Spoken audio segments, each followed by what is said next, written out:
Hi అండి.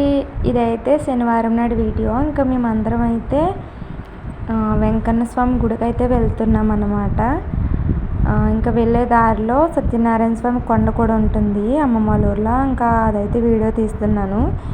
కొండపైన సత్యనారాయణ స్వామి ఉంటాడనమాట. ఇంకా కిందనైతే సుబ్రహ్మణ్యం స్వామి ఉంటాడు. ఇక్కడ అలాగే అన్నవరంలో లాగానే వ్రతాలు ఇంకా పెళ్ళిళ్ళు కూడా జరుగుతూ ఉంటాయి. ఫుల్ వీడియో అయితే తీయట్లేదు, నెక్స్ట్ టైం వెళ్ళినప్పుడు తీస్తానండి. ఇప్పుడు మేము వెళ్ళేదైతే వెంకన్న బాబు గుడికి అండి. తమ్మునేల్లో చెప్పినట్టుగానే పుట్టలో వెంకటేశ్వర స్వామి ఉంటాడంట.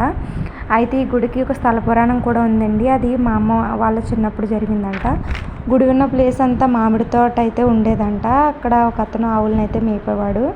అయితే కొన్ని రోజులకు ఆవు పాలు తీస్తుంటే ఇచ్చేది కాదంట. దూడను మాత్రమే తాగనిచ్చేది, కానీ అతను తీయనిచ్చేది కాదంట.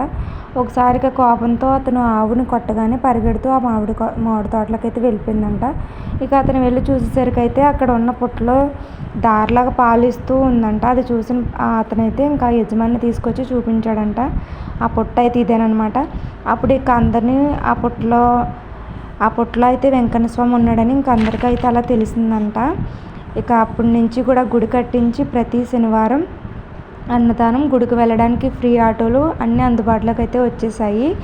ఈ పుట్టేనండి నేను చూపిస్తున్న పుట్ట అయితే. ఇంకా లోపలికి వెళ్ళి వీడియో తీద్దామంటే అసలు కుదరలేదండి. ఫోన్లో అయితే నాట్ అవైలబుల్ అన్నారు. ఇంకా ఆవు అన్నాను కదండి, అదేనండి ఆవు. మీరు బాగా చూస్తే కనబడుతుంది. ఆవు ఫోటో కూడా ఉంటుందన్నమాట గుళ్ళోని. ఇంకా తర్వాత పక్కన మహాలక్ష్మి తల్లి గుడి అయితే ఉంది. ఇంకా ఆ గుళ్ళో అయితే వీడియో తీయనిచ్చారనమాట. ఇంకా ఫైనల్గా ఇదండి ఈరోజు video. Thank you for watching.